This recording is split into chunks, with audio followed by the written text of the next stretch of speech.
Hola gente, pues bienvenidos a 217 y hoy vamos a hablar de Pedro Martínez. Vamos a hablar de la mecánica de Pedro el Grande. Empezamos.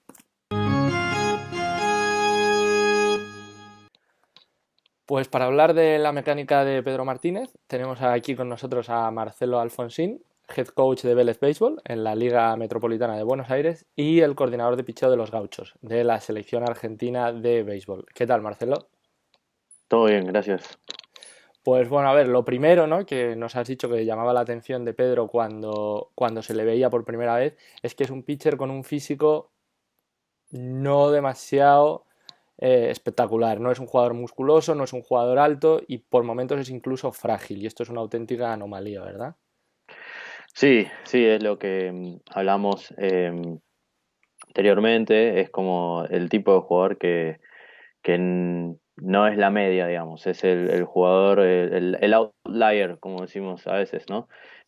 Todos los jugadores, todos los pitchers grandes, reconocidos, que vienen a la mente siempre son tipos altos, fuertes, pesados. Y Pedro es uno de esos outliers que son como la excepción a la regla, que miden 1,80 m, que tienen menos peso y a mí siempre me viene a la cabeza, eh, digamos, cada vez que pienso en Pedro Martínez también pienso en Tim Lincecum, que también, digamos, similar biotipo, pero con características muy parecidas en cuanto a lo que es repertorio, velocidad, digamos, ese tipo de cosas.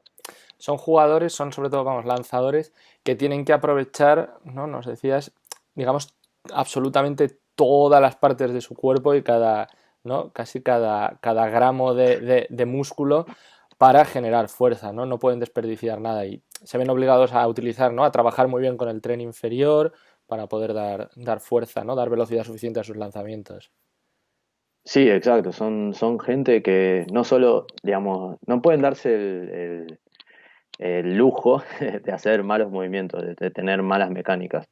A veces ves pitchers altos, grandes, fuertes, que pueden pisar mal, pueden secuenciar mal y aún así se salen con la suya. Son exitosos, tiran arriba 90 y pico, pero cuando estamos hablando de jugadores que les faltan lo físico, tienen que ser excepcionalmente buenos en lo que es el secuenciamiento, sobre todo, y una buena mecánica, porque no pueden perder millas en el camino, porque, digamos, no las van a recuperar en ningún otro lado.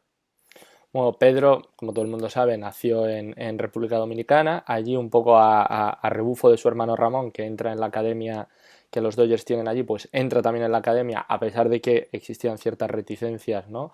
A aceptarlo precisamente por este físico demasiado común, demasiado corriente que tenía, pero los Dodgers corren el riesgo, lo acaban llevando también a Estados Unidos, pasa por las menores con cierto éxito y en el 92 debuta con los Dodgers.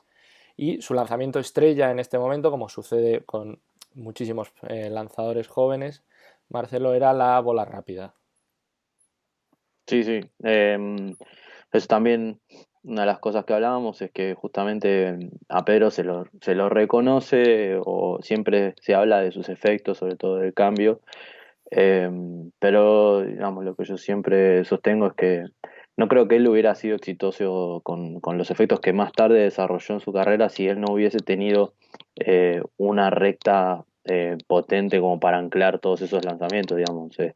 Pero tocaba 97, 98, 96 con su recta y eso también hizo posible que más adelante en su carrera esos efectos jugaran mucho mejor al emparejarlos con esa recta.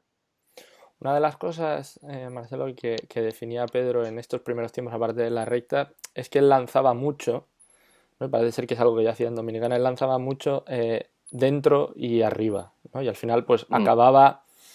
No se sabe si en estos momentos, pues en estos primeros momentos, porque era joven, era un problema de control o era algo que él hacía aposta, ¿no? Pero él lanzaba mucho allí, era muy agresivo para, pues o bien establecer su zona de control, como decíamos, o bien eran a veces errores, ¿no? Entre comillas, fallos de control. Sí, creo que alguna que otra pelota se le puede haber escapado, digamos, pero yo creo que conscientemente él quería pichar adentro, yo creo que conscientemente era un pitcher que le gustaba.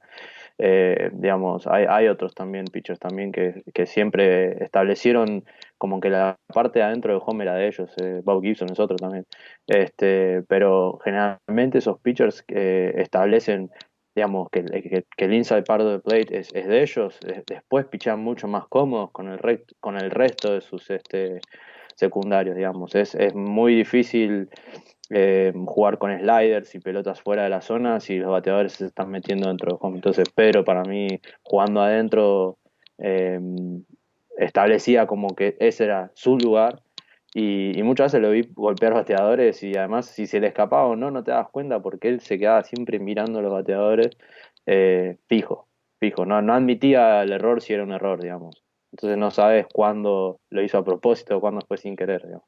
Sí, él tuvo algunos, ¿no? En estos momentos eso, tuvo muchos problemas porque él llegó a perder algún partido perfecto precisamente por golpear a algún bateador, ¿no? Creo que fue ya con los Expos. Y claro, se le echaba en cara que lo había hecho a propósito y él siempre decía, bueno, o aprovechaba, ¿no? El hecho de perder, por ejemplo, en este caso, un partido perfecto, pues para un poco excusarse, ¿no? Y decir, no voy a perder un partido perfecto por golpear a un bateador. Ah, Pero como sí, dices, creo que fue Reggie Sanders, ¿no? sí, O Reggie algo así. Jackson, Sí, sí, sí, sí, en el 96 yo creo que tuvo que ser, no, o 94, bueno. Bueno, como decíamos, acaba saliendo de los Dodgers no tenían muy claro si lo querían utilizar en la rotación, lo querían utilizar en el bullpen, llegaron a pensar en él como closer y al final lo que acaban optando es por traspasarlo a los Montreal Expos, creo que fue por Delino de Shield, y él llega a los Expos y en los Expos se encuentra con Felipe Alou como manager, compatriota suyo dominicano, y digamos que Felipe Alou le da toda la confianza, le hace sentirse a gusto, todo aquello que no le había pasado en los Dodgers, a los que, bueno, por otro lado, él siempre ha criticado mucho, ¿no? Y ha culpado de los problemas que él tuvo al inicio de su carrera y luego de lo corta que fue también la carrera de su hermano, pero él consigue llegar a los Expos y allí, bueno, comienza a lanzar más su bola de 4 costuras en vez de la bola de dos costuras y sobre todo empieza a coger confianza en todo su staff secundario, ¿no? Empieza a lanzar slider, empieza a lanzar curva y sobre todo el cambio que es seguramente el lanzamiento estrella de Pedro. sí.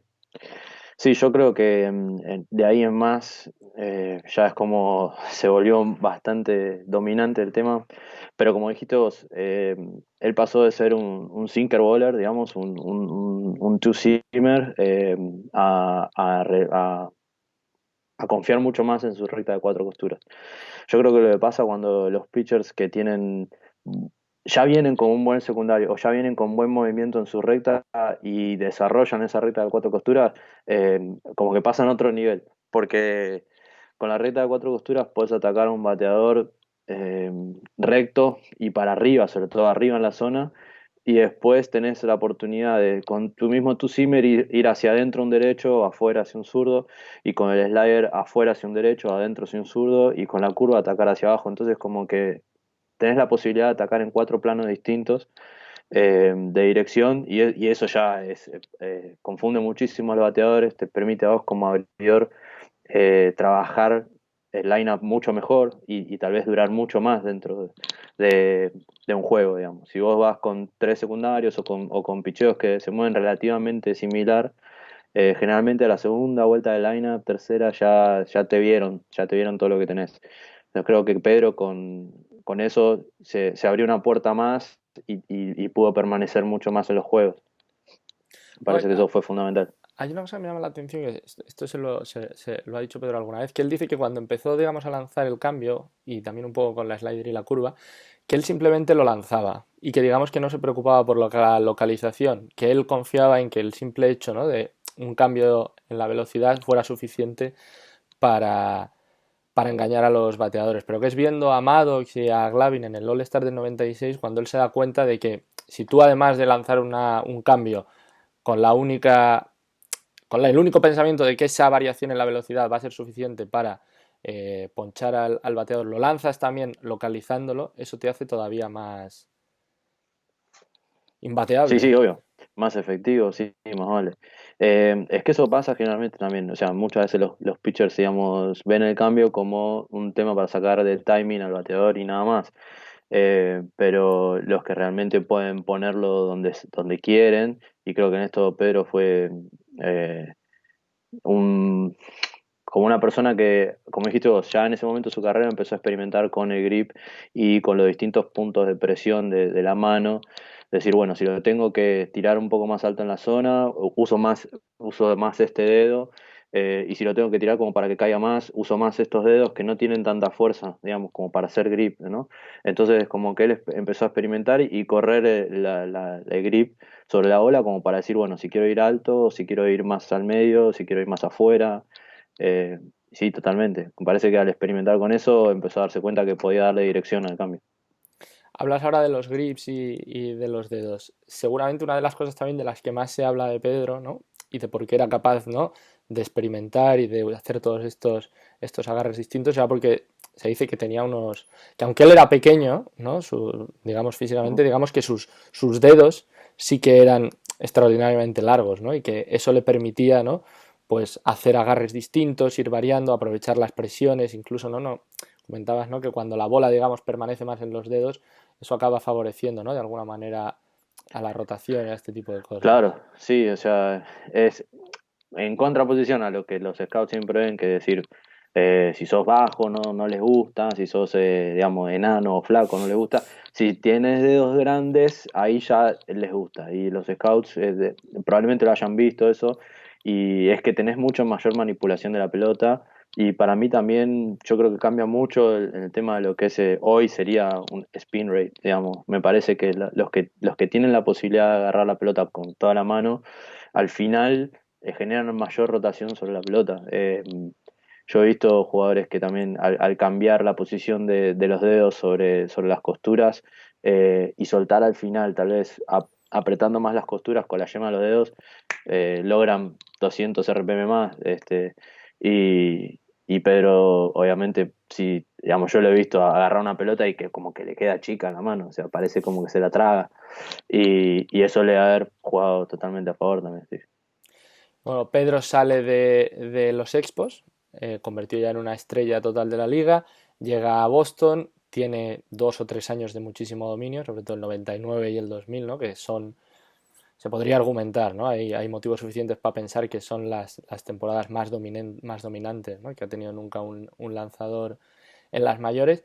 Y de repente, poco a poco, él empieza a tener lesiones, primero, ¿no? Con los Red Sox en 2002, 2003, 2004 ya no son tan dominantes, sale traspasado a los Mets y digamos que Pedro se acaba un poco de golpe, ¿no? Que antes lo comparábamos con Lincecum, que le pasó un poco lo mismo, ¿no? Y que no sé hasta qué punto los lanzadores que digamos que no son tan musculados y les cuesta, ¿no? Desarrollar musculatura, son gente que acaba teniendo carreras más largas y un poquito más proclive a las lesiones. Sí, creo que en ese sentido también son similares. Son gente que genera mucha energía y mucha fuerza con el tren inferior. Eh, la capacidad de rotación de Lincecum es enorme, por ejemplo, y eso le costó problemas en la cadera que eventualmente terminaron su carrera. Y en el caso de Pedro, eh, todas las rodillas, todo lo que es el tren inferior, también, o sea, es un tipo que el leg block, o sea, la extensión de la rodilla al final, que es donde él ancla su movimiento como para rotar y después frenar todo lo que es la cadena cinética, es excepcional ese movimiento en Pedro, pero debe haber llevado, digamos, una gran cantidad de desgaste por haber hecho eso durante años y en alta intensidad, porque no es un tipo además que subía a la loma, digamos, a regular en algún partido. No, todo era al 100%. Entonces, eh, nada, en esos jugadores tan pequeños también, el desgaste es mayor, digamos. El tema de que falte musculatura tampoco ayuda. Estoy ahora hablando de memoria para que comentas, ¿no? Lo de la carga que hacen al final en el pie de apoyo, ¿no? Cuando giran y toda la rodilla. Y esto, creo, y eso insisto, estoy hablando de memoria, pero creo que el famoso partido en el que Kurt Schilling tiene la lesión en el tobillo que está sangrando, ¿no? En la serie del 2004, creo que es porque cuando Schilling llega a los Red Sox, digamos que empieza a imitar algo en la manera de moverse de Pedro para lanzar y para ganar unas millas extra de velocidad que le acaba a él también, digamos, afectando al tobillo, ¿no? Y hace que se le tenga que hacer esa cirugía, ¿no? Y que al final Sí. nos haya dado la imagen la imagen esa tan icónica del calcetín. Y si quieres, para terminar ahí, yo esto se lo he oído al Insecum y asumo que en Pedro también está relacionado. No sé, estoy aquí un poco tirando un triple, que decimos. Pero son dos jugadores que lanzan un poco parecido a esto que comentabas del Led Leg Blog. Recuerdan un poco a Luis Tiant, ¿no? Esa manera, a lo mejor, tan exagerada de Sí, levantar la pierna, que es un poco como de vieja escuela, ¿no? De pitcher antiguo, entre comillas. claro, o sea, el inicio sí. Pasa que Luis Tiant es para mí un artista, porque es un tipo que ha sabido, a medida que progresó su carrera, en modificar su delivery y ir de lado, e ir arriba, ir abajo, o sea, cambiar los efectos, cambiar las velocidades. Eh, es un tipo que ha sido muy hábil en ese sentido de modificar. Y creo que en el caso de Lince y Pedro, ellos no supieron o, digamos, siguieron con lo mismo, eh, que durante sus años de Prime les valió un montón, porque eran imbateables. O sea, Lince también tuvo 2, 3 años donde era imbateable. Y Pedro también tuvo sus 2, 3 años en Boston donde era imbateable. Pero a medida que vas envejeciendo y ya el cuerpo no es el mismo, ya el movimiento tal vez, como te dije antes, el desgaste es mayor. Y entonces, si no te sabes reinventar, terminan pasando lo que pasó, digamos. Sí, este es un tema, joder, este es un tema súper interesante, ¿no? Porque hemos visto a lo mejor en los últimos años, pues gente como Félix Hernández, a lo mejor está, ¿no? En la parte, siendo un pitcher muy distinto a Pedro Alinsecum, pero que le está pasando esto que comentas, ¿no? Esta incapacidad para saber adaptarse a su nueva condición física. Y luego sí que hemos visto a lo mejor a gente como Sabathia, ¿no? Por poner, digamos, lo opuesto, ¿no? Que cuando él dejó de ser un power pitcher, sí que fue capaz de Claro. encontrar, De ¿no? convertirse. Sí, y tal Efectivamente. vez Félix ahora en Atlanta encuentre eso, porque en Atlanta son generalmente bastante open-minded. Si bien tienen pitching coaches que son de la era Maddox todavía y que están ahí desde esa época, son tipos que saben tomar a un Soroka y decirle, bueno, mira, sabemos que podés tirar a 90 y pico, pero vamos a darte otras herramientas como para que también tu carrera prospere. Entonces, tal vez Félix en Atlanta encuentra eso, que no pudieron encontrar tal vez Pedro o Tim en sus carreras. Bueno, pues muchas gracias por el rato, Marcelo, por No, no, no, a vos. habernos ilustrado aquí sobre todo esto. Si la gente quiere profundizar más, que sigan a Marcelo en Twitter o que busquen los vídeos que estáis haciendo en el canal de Vélez, que estáis profundizando en todos estos aspectos ya a nivel profesional, vaya, ¿no? Mm. Sobre cómo deben hacer los pitchers, ¿no? Sobre la biomecánica del lanzamiento, muy, muy, muy en profundidad. Dejaremos por ahí, ¿no? Estas cosas de YouTube, dejaremos las cosas en la descripción y tal para que la gente lo busque. Y de verdad que muchas gracias.